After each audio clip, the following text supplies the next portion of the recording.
Scippo di Sant'Antonino, in un video le immagini del bandito in fuga bloccato dal 39enne russo che il comune vuole premiare. Nel pomeriggio il sindaco Conte in prefettura ha chiesto l'accelerazione dell'iter per il conferimento della cittadinanza italiana. Offrivano sui social bollette a costo zero per 10 anni, così hanno raggirato 750 persone. La truffa scoperta dalla Guardia di Finanza di Conegliano, milioni di euro in fumo. In arrivo da parte del governo la carta sociale dedicata a te, valore di quasi 400 euro per le spese di prima necessità, una platea di 930 famiglie solo nel capoluogo. In questo momento l'assemblea di Asco Holding a Pieve di Soligo, la Lega il bivio, spaccata al suo interno fra la linea dei sindaci ribelli e quella del segretario Coin. Strage di Santo Stefano, il punto della procura non è stato un investimento volontario ma un secondo video prima dello schianto mostra la 32enne tedesca in uno scatto d'ira al volante.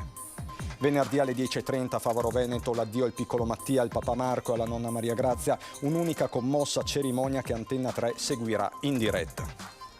A Castelcucco una gattina lanciata in corsa da un'auto a Oderzo, un'altra abbandonata chiusa in un sacchetto lungo un fiume, 2 gli interventi dell'ULSS 2 per salvare gli animali feriti. Dalla moria di piante nel bosco di San Paolo a Monigo all'allarme zecche nel parco dello Storga, la doppia denuncia della consigliera comunale provinciale del PD Antonella Tocchetto. Bentrovati, buonasera telespettatrici, telespettatori di Antenna 3. Ieri vi abbiamo raccontato nella nostra edizione trevigiana la storia del 39enne russo che ha bloccato uno scippatore nella zona di Sant'Antonino. Siamo ovviamente a Treviso. Questa sera vi possiamo mostrare le immagini di quei concitati momenti con le urla della donna scippata e l'intervento risolutivo dell'uomo. Nel pomeriggio il sindaco Conte ha fatto un passaggio in prefettura per accelerare l'iter di conferimento della cittadinanza al papà eroe.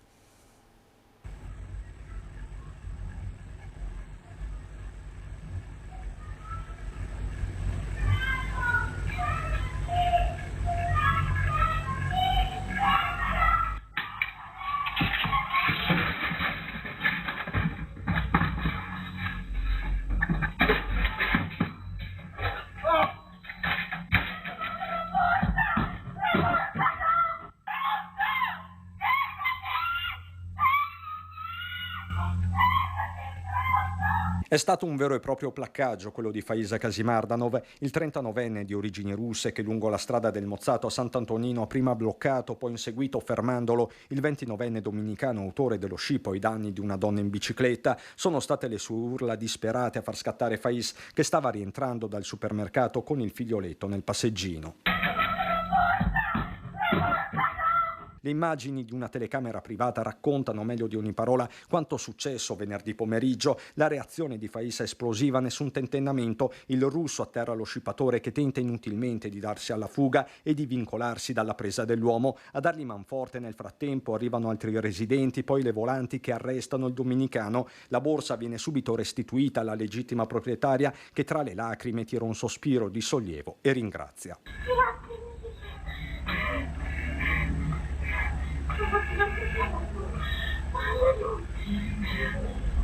Non sono un eroe, aveva detto Fais ai nostri microfoni, dichiarandosi anche amareggiato perché lo scippatore è stato subito rimesso in libertà. Perché l'ha fatto? No, ma tutto veloce, è successo, non so perché ho fatto, l'ho fatto e basta. Perché era un gesto giusto da fare, no? Sì, perché signora... la signora gridava forte. Gridava forte, mia borsa, mia borsa. E lei insomma a un certo punto ha detto devo fermarlo. Sì.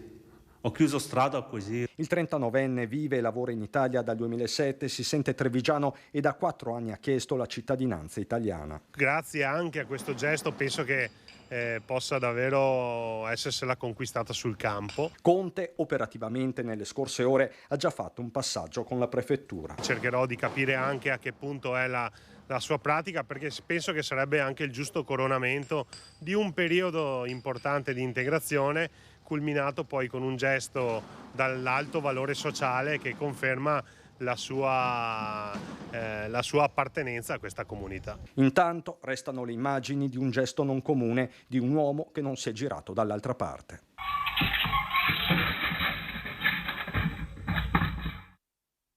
Bollette a costo zero per 10 anni, la truffa scoperta dalla Guardia di Finanza di Conegliano, più di 700 le persone coinvolte in questo raggiro.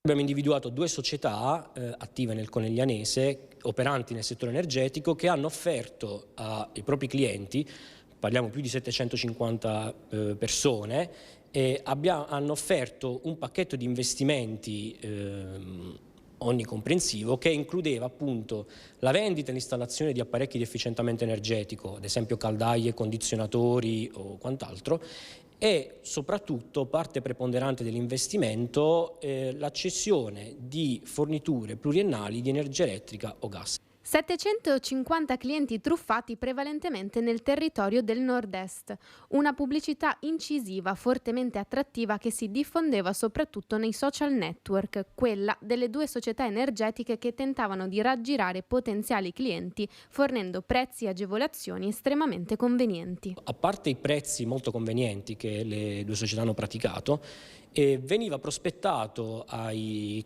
clienti appunto la possibilità di detrarre interamente l'investimento nella dichiarazione dei redditi. Il pacchetto offerto ai clienti prevedeva la vendita degli apparecchi per l'efficientamento energetico e una fornitura pluriennale di luce e gas. L'attrattività dell'offerta consisteva soprattutto sul promettere ai clienti bollette a costo zero per 10 anni e la totale detraibilità dell'investimento, compresa dunque la quota delle forniture di energia di fatto non scaricabili. Nel momento in cui le 2 società hanno perso la possibilità di erogare l'energia elettrica, il cliente, che non poteva rimanere senza fornitura, è passato poi al servizio di maggior tutela e si è visto recapitare le bollette questa volta non più a zero come è avvenuto in quegli anni, ma con gli importi da pagare, quindi con la beffa, se vogliamo, di aver sostenuto un investimento ingente all'inizio e di doversi poi trovare a pagare dopo 2 anni le bollette, che invece gli era stato promesso che non avrebbe pagato per 10 anni.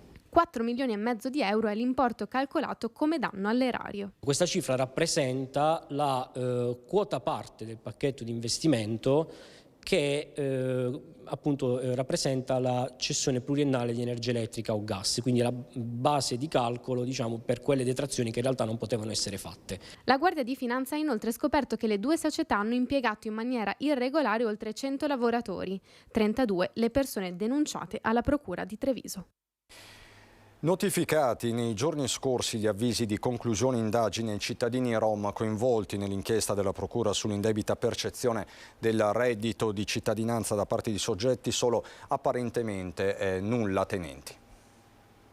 La Questura di Treviso ha concluso gli accertamenti legati al caso dell'indebita percezione del reddito di cittadinanza da parte di alcune famiglie rom residenti tra Treviso, in particolare la zona di Borgomestre e Preganziol, per un danno all'INPS stimato in 150.000 euro. L'avviso di chiusura delle indagini preliminari è stato notificato nei giorni scorsi a tutti gli indagati, 13 soggetti denunciati per indebita percezione del reddito di cittadinanza che l'INPS ha immediatamente provveduto a sospendere, 10 per concorso in furto aggravato e continuato di energia elettrica, 11 per false attestazioni a pubblico ufficiale in merito all'effettiva residenza e composizione dei nuclei familiari. Un soggetto infine è accusato di sostituzione di persona. 2 degli indagati, padre e figlio, che si dichiaravano disoccupati e nullatenenti, vendevano in realtà auto, ben 159 compravendite in 4 anni e malgrado questo avevano ottenuto un alloggio Ater a canone simbolico perché, come detto, il loro reddito risultava praticamente zero. Stesso copione per un altro individuo che di veicoli ne aveva acquistati e rivenduti 67, e questo mentre si trovava agli arresti domiciliari. C'è poi il tema degli allacciamenti abusivi alla rete elettrica, fatture da poche decine di euro a bimestre quando nello stesso complesso abitavano in 16, anomalie che hanno spinto la Procura a disporre perquisizioni nelle abitazioni insieme ai tecnici dell'Enel, accertando così che in un unico sito 5 unità abitative erano allacciate abusivamente alla rete elettrica da circa 10 anni, con un danno, anche in questo caso, nei confronti del gestore della rete di decine di migliaia di euro. Reddito di cittadinanza che è in corso di archiviazione, in queste ore di fatto il governo che ha annunciato l'arrivo invece di una carta sociale che si chiama Dedicata a te, una card dal valore di circa 400 euro per le spese di prima necessità. Solo nel comune di Treviso sono oltre 900 le famiglie interessate. Tra i 7.558 comuni italiani che hanno attivato le procedure per la consegna della tessera salva carrello c'è anche quello di Treviso. Una forma di sostegno diretto alle famiglie in difficoltà per acquistare beni di prima necessità istituito dall'esecutivo. Creato un fondo da 500 milioni di euro che andranno ad aiutare più di 1 milione di famiglie a fronteggiare il caro spesa. L'INPS ci comunica quindi i beneficiari reali, noi mandiamo un avviso, quindi è compito dei comuni inviare le lettere con l'avviso alle persone di recarsi in posta per poter avere questa card che ha questo contributo secco forfettario di circa 380 euro a nucleo familiare che può essere speso in beni di prima necessità. Il comune di Treviso ha oggi un elenco di 930 famiglie. Spetterà all'INPS fare le opportune verifiche di idoneità dei nuclei familiari che potranno ricevere la carta sociale. Beneficiari della card saranno le famiglie composte da almeno 3 persone, con ISEE inferiori a 15.000 euro e che non godano di altre integrazioni da parte dello Stato, come per esempio il reddito di cittadinanza. La famiglia poi che riceve questa lettera dal comune, il comune indicherà di doversi recare all'ufficio postale per questa prepagata con questa cifra già caricata che la famiglia dovrà attivare, quindi spendere entro il 15 di settembre e poi potrà beneficiarle fino a fine dell'anno. Insomma, fino a che ha finito il credito che viene caricato direttamente dal governo. Piena collaborazione tra comuni e governo, il quale spera di poter mantenere stabile la misura. Al momento è un servizio una tantum, non abbiamo comunicazioni d'altro tipo, poi può essere che il governo decida di rifinanziare il fondo.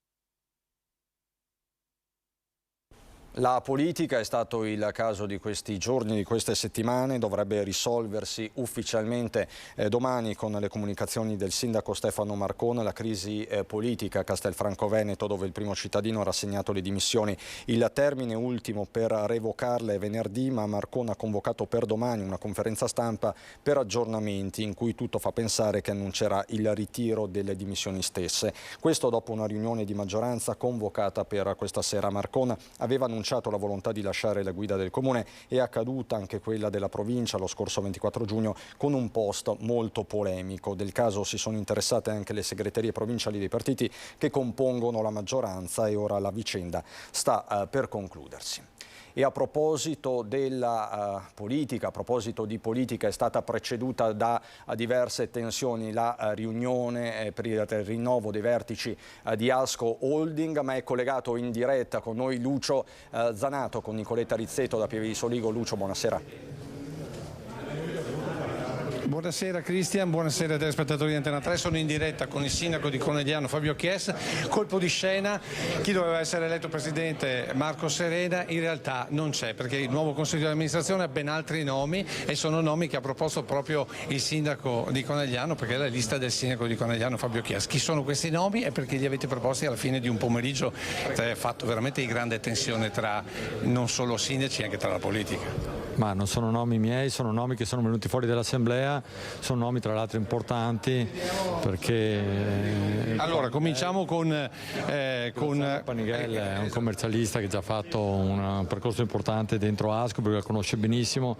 Maurizio Bonotto e Loris Rizzetto escono dal consiglio di amministrazione precedente, Fabio Crea e Luca Barattini insomma sono persone note, tutte persone di esperienza, ma ripeto l'importante è non dividersi, riuscire a far sintesi.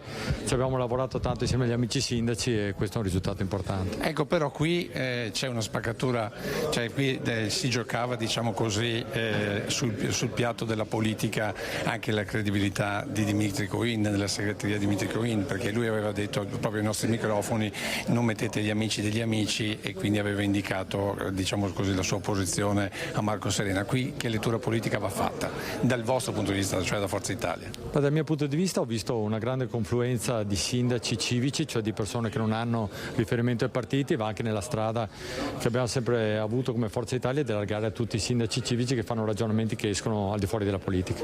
Ecco, ma in ultima analisi qui però non c'è ancora il Presidente, chi sarà il Presidente? Lo deciderà il CDA. Ah, quindi proprio nella notizia proprio che manca assolutamente il Presidente in questo momento, intanto comunque il nuovo CDA è stato eletto.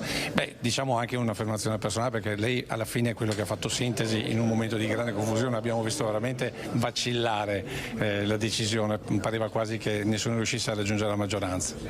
Abbiamo faticato tanto, ma ripeto, forse questo è il nuovo modo di lavorare dei sindaci contemporanei, cioè discutere tanto tra di noi ma arrivare a una soluzione condivisa che forse esce alcune volte dalle logiche delle segreterie dei partiti. Ecco appunto, io volevo arrivare lì. Secondo lei qui è la sconfitta della politica però, o almeno dei partiti?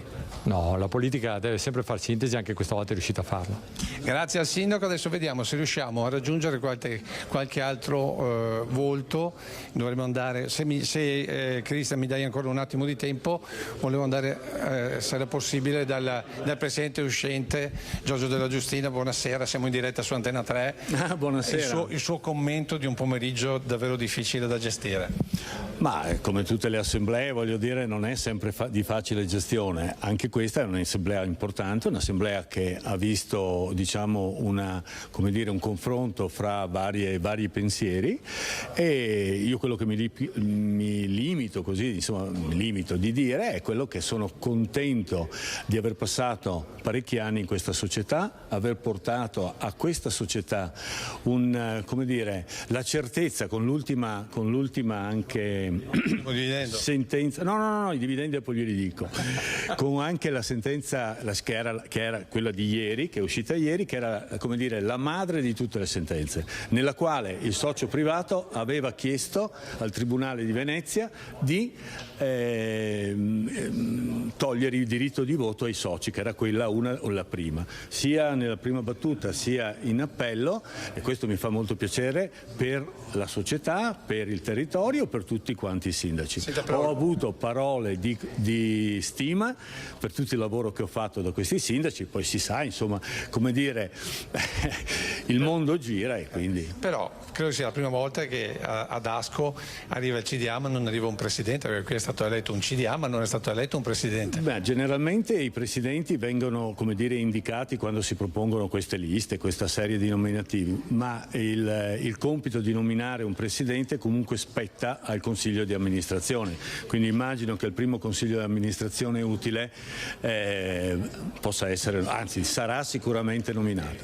L'augurio che io voglio fare a questa società è di rimanere nel territorio, di proprietà dei sindaci, che come gli amministratori sono pro tempore, però la società è di tutti i cittadini, e quindi questa ricchezza è una ricchezza che deve rimanere qua, e questo è il mio auspicio, anche perché, e qua chiudo, con quello di questa sera io nella mia ultima presidenza, ho dato esattamente attorno ai 140-150 milioni. Se questa non è ricchezza e se questa non è vera autonomia economica, in un circuito, Asco Holding ha 500 dipendenti, diamo lavoro a 500 dipendenti, diamo servizi a un territorio vastissimo, alla fine questi servizi vengono pagati, producono degli utili che vengono dati alla holding, che la holding la ridà ai cittadini. Se questa non è l'autonomia, non so quale sia. Grazie Presidente Della Giustina, giusto per chiudere, grazie. Giusto per chiudere, il dividendo è stato fissato di 18 milioni di euro che saranno divisi nei vari comuni societari. C'è stato, il socio privato, è stato, il socio privato ha avuto da che ridire sulla gestione di tutta la situazione, il socio privato rappresentato dall'avvocato Massimo Malvestio. Adesso io volevo sentire un attimo anche il segretario della Lega, che tutto il pomeriggio è rimasto qui a gestire la cosa. Dimitri Coino, un commento a questa decisione, a questo CDA che è stato rimescolato più volte, che esce addirittura senza presidente. Ma l'Assemblea è sovrana, infatti lo ha dimostrato in questa occasione. Nasce senza presidente perché di fatto oggi si vota il Consiglio di amministrazione e poi è il Consiglio di amministrazione che voterà il presidente. Però io mi sento... Diciamo una tradizione... Sì, magari veniva indicato, ma insomma questa volta non è stato fatto così. Io mi sento però di ringraziare il presidente uscente Giorgio Della Giustina per tutti gli anni che ha fatto qui da presidente e per il grande lavoro che ha svolto. È una lettura politica, perché c'è qualche sindaco che ha detto qui a uscire sconfitto. conflitti in realtà sono i partiti, perché qui diciamo c'è stata una sorta di ribellione dei sindaci, è vero? Ma a me non risulta, se fosse stata la ribellione dei sindaci magari i nomi scelti sarebbero stati altri, la lista sarebbe stata un'altra. E sapete che io sono abbastanza diretto e quindi non ho fastidi. D'altra parte ai nostri microfoni aveva detto non mettete gli amici. Ma io l'avevo già detto domenica a mezzogiorno, è stata fatta una scelta di grande responsabilità, anche prestando attenzione rispetto a quelle che potevano essere delle situazioni particolari, conflittualità normative con leggi Severino eccetera, che sono state sollevate dagli avvocati anche in questa assemblea, e quindi mi sembra che l'assemblea sia stata comunque sovrana e le scelte che sono state fatte su persone di grandissimo spessore, di grandissima qualità. Credo che Asco Holding possa viaggiare tranquilla per i prossimi 3 anni e i sindaci, i comuni e i cittadini che ricevono i dividendi di Asco Holding possano stare altrettanto tranquilli, perché non dimentichiamoci che anche oggi si è parlato di una suddivisione di riserve per 18 milioni di euro ai nostri comuni. Ecco, volendo essere diretto, ultima domanda perché mi levano la linea, più tranquillo anche lei. Ma io devo sempre essere un po' agitato, se no sono uno abbastanza lento nei ritmi e quindi se sono sotto pressione vado meglio anch'io. Grazie Dimitri Coin, se non ci sono domande ti restituisco la linea, Cristian. Grazie Lucio, a te Nicoletta Rizzetto e ai tuoi ospiti. Insomma, si è consumato un vero e proprio caso politico a Pieve di Soligo, e noi ritorniamo alla cronaca. Migliorano le condizioni del bimbo di 8 anni di Conegliano morso da una vipera domenica pomeriggio durante una gita a Clout. Dopo un giorno e mezzo di osservazione intensiva è stato trasferito nel reparto di pediatria dell'ospedale di Belluno. Le sue condizioni sono buone, ma in questi casi è necessario seguire un rigoroso protocollo. Sospiro di sollievo anche per una bimba di 9 anni di Carbonera che ieri ha sbattuto la testa in Val Visdente in Comelico. Stava camminando con i genitori e i fratelli. In questo caso è intervenuto l'elicottero Pelican 2 di Bressanone. È stata portata all'ospedale di Pieve di Cadore, ma sta complessivamente bene. Omicidio stradale, rinviato a giudizio un noto imprenditore di Conegliano accusato della morte di una 55enne nel febbraio del 2022. Il processo vero e proprio si terrà fra un anno. A quasi un anno e mezzo dalla morte di Edlira Licca sulla provinciale 34 a Sernaglia della Battaglia, Giannino Canzian, noto imprenditore di Conegliano ed ex patron della Roberto Alimentare, è stato rinviato a giudizio con l'accusa di omicidio stradale. È stata così accolta dal GUP la richiesta del pubblico ministero, con la prima udienza del processo in tribunale a Treviso fissata per il 10 luglio 2024, esattamente fra un anno. L'incidente avvenne nel pomeriggio del 20 febbraio del 2022 all'altezza del distributore della Oil, il cui sistema di videosorveglianza è stato fondamentale nell'attività di indagine. Canzian, 85 anni, a bordo della sua Audi A8, avrebbe percorso il rettilineo di via Piana della Sernaglia in direzione Pieve di Soligo, sorpassando diverse auto e oltrepassando così la striscia longitudinale continua con l'invasione dell'opposta corsia di marcia. Una volta rientrato a destra, questa la ricostruzione dell'accusa, Canzian avrebbe tamponato violentemente il lato posteriore sinistro della Mercedes classe A guidata dalla 55enne albanese residente da tempo a Vidor. Da qui l'effetto domino con l'auto che si è ribaltata finendo la sua carambola su un vicino terreno agricolo. Nessuno scampo per Edlira Licca, fatale un trauma cervicale e facciale. A Canzian si contesta un comportamento colposo, negligenza, imprudenza, imperizia, ma per stabilire le eventuali responsabilità bisognerà aspettare ancora parecchio tempo. Il marito di Alicca e gli anziani genitori da Valona in Albania confermano di aspettare giustizia. 2 gattine di appena 3 mesi abbandonate in modo barbaro e salvate dagli operatori dell'ULS 2 su segnalazione di cittadini attenti. Il primo episodio a Oderzo, zona Monticano, dove un pescatore ha trovato la prima miccia chiusa in un sacchetto di plastica abbandonato lungo il fiume. Il secondo, ancora più eclatante, a Castelcucco, dove la seconda gattina è stata lanciata dal finestrino di un'auto in corsa. Una passante che ha assistito alla scena ha subito dato l'allarme. Entrambe hanno il bacino fratturato, ma guariranno e saranno affidate a famiglie amorevoli.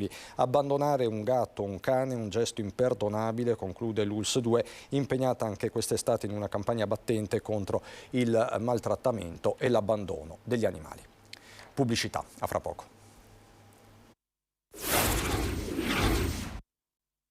Di nuovo in onda per ritornare a Treviso, dove sarà un'estate di cantieri aperti. Facciamo il punto. Ci sono novità per i cantieri a Treviso. La prima riguarda il PUT davanti alla stazione ferroviaria, dove da qualche giorno stanno intervenendo i tecnici dell'Enel. Da domani ci sarà un ulteriore restringimento per lavori ATS, quindi acquedotto, e quindi ci sarà un po' di disagio. Quindi inevitabili problemi al traffico che, sottolinea l'assessore, dureranno di fatto tutta l'estate. Noi siamo obbligati a avere questa finestra temporale perché noi dobbiamo fare tutti questi lavori prima dell'inizio dell'anno scolastico. Lavori ai sottoservizi per poter poi intervenire sul sottopasso della stazione con l'allargamento dell'accesso lungo le mura. Passione, ma ancora per poco, più in là in Corso del Popolo, dove continua anche con queste temperature la ripavimentazione a porfido. Un po' di disagio sicuramente l'ha creato. L'impresa è un'impresa che fa lavori in centro storico, quindi ha già fatto lavori precedentemente l'anno scorso in San Leonardo, dove tutti sono stati contenti. Per la chiusura del cantiere in centro? Sì, è previsto per fine luglio. L'ultima novità fresca di questa mattina in giunta riguarda il quartiere di San Liberale, con la riqualificazione di via Mantiero e di molte altre strade, con un nuovo tipo di pavimentazione progettata per i cambiamenti climatici e soprattutto le bombe d'acqua, perché lascia trafilare la pioggia. Una sorta di asfalto che però drena come se fosse un ghiaino, come se fosse un terreno permeabile, e quindi avremo anche dal livello di qualità ambientale una maggiore risposta sia dal punto di vista ambientale appunto che dal punto di vista tecnico. Moria di piante nel bosco di San Paolo a Monigo, allarme zecche nel parco della Storga, la doppia denuncia di Antonella Tocchetto. Mi dicono che nello Storga non si può più entrare perché è infestata da zecche. Lancia l'allarme zecche la consigliera provinciale Antonella Tocchetto. In molti continuano a segnalarle il proliferare di questo insetto nel sottobosco della Storga, al punto che molti hanno deciso di non frequentare più il parco dopo che sono rientrati a casa con il proprio animale di compagnia letteralmente assalito dagli animaletti succhiasangue. Un problema che la consigliera ha già portato in provincia. La risposta all'ultimo consiglio provinciale mi hanno detto che è una cosa normale. No, non è normale per niente, perché si può fare la disinfestazione anche delle zecche. Quindi mi auguro che intervengano al più presto, perché in un momento storico così difficile, dove oggi leggiamo sui giornali che la gente non va in vacanza, questi punti verdi sono anche uno spazio di svago per i nostri cittadini. Peraltro, sottolinea la consigliera, le punture di zecche possono essere pericolose sia per gli animali che per l'uomo. Allora, ci sono delle persone che non ci vanno più e questo mi dispiace molto. Poi segnalo a tutti che sui siti, su internet, si possono trovare anche le indicazioni di come medicarsi. Attenzione, stare molto attenti, perché la zecca può essere molto pericolosa e se ammalata fa veramente danni al nostro corpo. Ma Antonella Tocchetto non se la prende solo con la Lega al governo in provincia, ma anche in comune a Treviso, in particolare con l'assessore all'ambiente Alessandro Manera, dopo che diversi cittadini le hanno segnalato la moria di piante nel bosco di San Paolo. Per quello che riguarda San Paolo, questa amministrazione sbandiera un sacco la volontà di essere molto ambientalista, lo dice ovviamente anche Alessandro Manera, poi lascia morire le piante, e questo è un punto dolens e spero che intervengano al più presto, anzi su questo farò anche un'interrogazione. Allora manteneteli bene, curategli, date da bere le piante, togliete le zecche e permettete ai cittadini che passeranno le vacanze a Treviso di poter andare nei propri parchi. Grande successo in piazza Giorgione a Castelfranco Veneto per le voci di Notre Dame de Paris.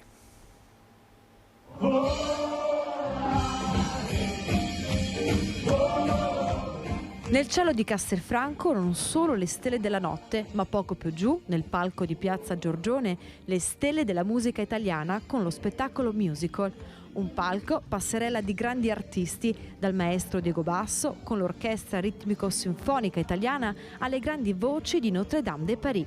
Quasimodo, Febo, Frollo e Smeralda questa volta hanno lasciato spazio solo alla voce dei loro attori, Giodi Tonno, Graziano Galatone, Leonardo Di Minno e Ilaria Mongiovi. Il meglio dei musical, pop italiano e internazionale, ma anche le colonne sonore più belle di tutti i tempi, impossibile non cantare.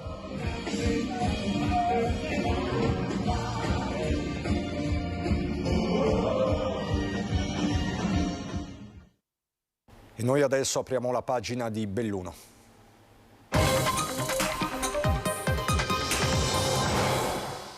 Inevitabile, parliamo anche questa sera della strage di Santo Stefano di Cadore nel cuore del Comelico. Oggi punto stampa del procuratore capo, ci racconta tutto Tiziana Bolognani. Il profilo di responsabilità che è stato ritenuto in questo momento è quello di aver viaggiato a una velocità superiore a quella consentita e comunque tenendo una condotta di guida non adeguata alle caratteristiche del posto. Giovedì scorso Angelica Hutter non si trovava alla guida sotto l'effetto di alcol o droga, non stava utilizzando il cellulare, ma è verosimile che fosse in uno stato d'ira per motivi ignoti e che questo abbia allentato o alterato la sua attenzione, rendendo possibile ciò che è accaduto a Santo Stefano. Una manciata di minuti prima dell'incidente la donna viene ripresa da una telecamera in una zona poco distante da via Udine. Avrebbe avuto, lo cito perché c'è già nell'ordinanza, una reazione diciamo imprevedibile, scomposta, dopo aver riempito d'acqua alcune bottiglie a una fontana che si trova vicino alla strada dove è avvenuto l'incidente, dove si era fermata con gli sportelli aperti, tutti e quattro e anche il portellone posteriore. Viene riferito dal testimone avrebbe improvvisamente chiuso con forza portiere e sportellone, avrebbe lanciato per aria alcune delle bottiglie che aveva riempito e sarebbe partita. Partendo avrebbe compiuto una manovra di inversione nel piazzale di un'officina che viene riferita da un'altra persona, la quale sostiene che questa manovra fu molto repentina e pericolosa, tanto poi da rischiare di entrare in collisione con un'altra autovettura, quella della testimone che stava uscendo da un passo carraio e che se l'è trovata di fronte. Elementi che potrebbero aver avvalorato l'ipotesi tanto grave quanto suggestiva di una volontarietà dell'atto che hanno convinto il procuratore Luca ad esporre alla stampa, convocata al comando provinciale dei Carabinieri di Belluno con decreto, lo stato delle indagini per evitare ricostruzioni che possano portare ulteriore carico di dolore ai familiari delle vittime. La 32enne bavarese è accusata di omicidio stradale plurimo per aver investito e ucciso 3 persone e tra loro un bimbo di soli 2 anni. Ieri la donna non ha partecipato all'udienza di convalida della misura cautelare in carcere, confermata dalla GIP Enrica Marson, perché è ricoverata nel reparto di psichiatria dell'ospedale di Venezia per accertamenti sul suo stato di salute. Ieri è stata ritenuta non in condizioni di partecipare coscientemente all'udienza di convalida dell'arresto. Questo non significa che ci sia una premessa che apre le porte alla incapacità di intendere e di volere. Una situazione temporanea, ha chiarito il procuratore, che potrebbe anche dipendere da shock post-traumatico e quindi non essere legata a situazioni pregresse di disagio, anche se proprio in ordine al disagio vi è più di un indizio rispetto alla modalità di vita intrapreso dalla giovane che da mesi in solitudine girovagava con l'auto intestata al padre, che era diventata la sua casa. Non stava telefonando, quindi l'ipotesi della distrazione o uso del telefono cellulare andrebbe al momento esclusa. Ovviamente per capire, date queste zone d'ombra molteplici, che cosa è accaduto sarebbe molto importante avere il contributo diretto della Hutter. Al momento, ha affermato il procuratore, la Hutter ha detto di non ricordare alcunché. Certo, sarebbe importante se i genitori, che non hanno ancora inoltrato richiesta di colloquio, si facessero vivi per consegnare eventuale documentazione medica pregressa, utile ad accelerare il procedimento. Per ora si procede con consulenze tecniche e acquisizione di informazioni. Successivamente, quando cesseranno le condizioni che hanno determinato il ricovero della Hutter in ospedale, ci saranno 5 giorni di tempo per procedere all'interrogatorio, che è obbligatorio pena l'estinzione della misura cautelare. E c'è la data ufficiale dei funerali delle 3 vittime, si terranno venerdì mattina alle 10:30 a Favaro Veneto, cerimonia che Antenna 3 trasmetterà in diretta. È arrivato il nulla osta per i funerali di Marco Antoniello, Maria Grazia Potente e il piccolo Mattia e con esso la conferma che il funerale sarà celebrato venerdì alle 10:30 nella chiesa di Sant'Andrea a Favaro Veneto. Proprio questa mattina si è svolto un secondo sopralluogo tra Vela, la municipalità, la parrocchia e il comune per pianificare la logistica della cerimonia funebre, che sarà seguita in diretta dalla nostra emittente. Mentre nel municipio di Favaro è in corso una sottoscrizione di raccolta fondi per aiutare le famiglie Antoniello e Potente. Questa mattina è disponibile presso la municipalità di Favaro un libro dove i cittadini possono venire a firmare e a scrivere il loro pensiero verso i familiari delle 3 vittime innocenti della tragedia immane di Santo Stefano di Cadore. È il momento di far sentire la nostra vicinanza. Ringrazio quanti verranno a portare il loro pensiero e a firmare, e ringrazio quanti contribuiranno a diffondere questa notizia. Intanto giovedì, alla vigilia del funerale, ci sarà una fiaccolata dei cittadini alle 21:15 dalla chiesa di Sant'Andrea di Favaro alla chiesa della Natività di Dese, organizzata dalle maestre della scuola materna. Mentre continuano ad arrivare messaggi di vicinanza, come quello dell'ex direttore dell'Ulstre Serenissima, che conosceva bene Maria Grazia, il marito e la figlia Elena, tutti dipendenti dell'azienda sanitaria. Siamo molto vicini alla famiglia Potente e naturalmente c'è questo dispiacere molto forte di quello che è successo.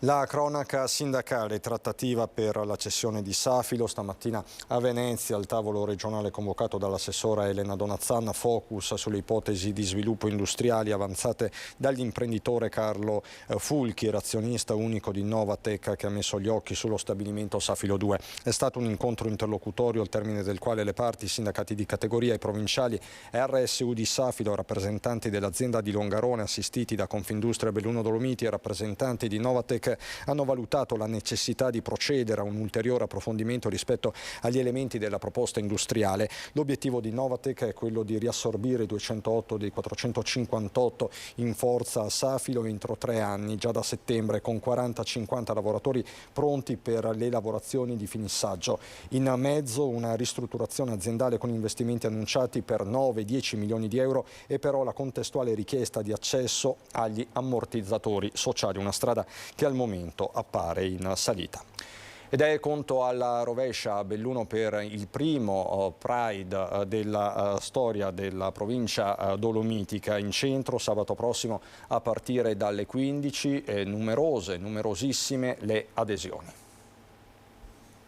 Noi come gruppo abbiamo aderito convintamente appunto fin dall'inizio, perché era anche un tema della nostra campagna elettorale, quella proprio di dialogo, di accoglienza, di confronto con tutti, e questa è una bella occasione secondo noi. Il primo Pride a Belluno sarà occasione di conoscenza dei diritti individuali delle persone e di confronto su aspetti che diventano collettivi. Anche il gruppo consiliare Insieme per Belluno Bene Comune ha dato la propria adesione all'iniziativa che sabato pomeriggio animerà il centro cittadino a partire dalle 15.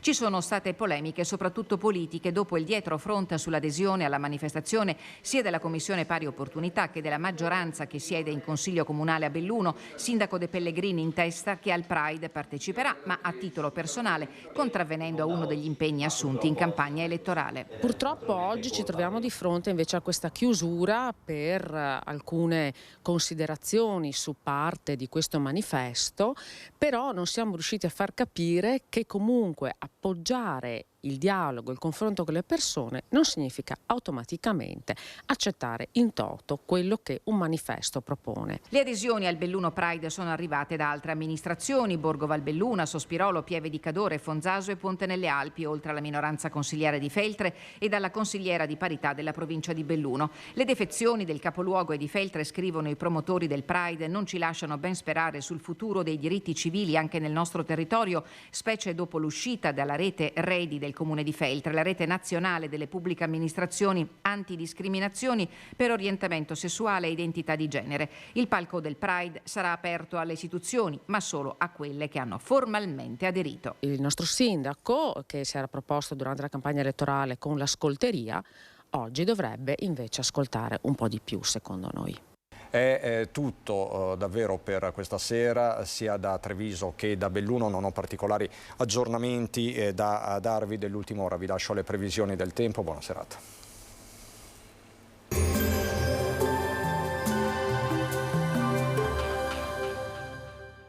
Entra nel mondo Lolato. Da oltre 40 anni un team di professionisti per migliorare la qualità della tua vita. Centro del piede con servizi di podologia, laboratorio per la produzione di plantari e calzature su misura. Benvenuti al Meteo. Siamo nel clou di un'intensa e insistente ondata di caldo portata dall'anticiclone africano. Bel tempo e tassi di umidità davvero elevati. Il dettaglio di mercoledì 12 luglio. Sul Veneto sarà soleggiato con cielo limpido, tranne in montagna, dove nel pomeriggio sera non sono esclusi dei temporali sparsi. Dal punto di vista termico insisterà ovunque il caldo afoso, caratterizzato da notti tropicali. Temperature minime infatti comprese tra 18 e 25 gradi, massime sui 31-37 gradi all'incirca. Spostiamoci ora sul Friuli Venezia Giulia, anche in questo caso tanto sole, cielo sgombro da nubi. In serata sui monti sarà possibile una maggiore variabilità con qualche rovescio. Temperature minime sui 22-23 gradi, massime intorno ai 32-33 all'incirca. Infine diamo uno sguardo al Trentino Alto Adige, dove di fatto avremo poche novità. Sarà soleggiato, ma con qualche temporale al pomeriggio, specie sui settori più settentrionali della regione. Temperature minime intorno ai 19-20 gradi, massime sui 35-37 gradi. Dal meteo per ora è tutto, vi auguro come sempre un buon proseguimento in nostra compagnia.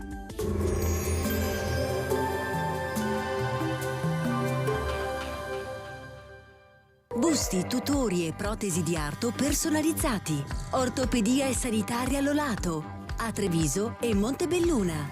Lolato, soluzioni per star bene.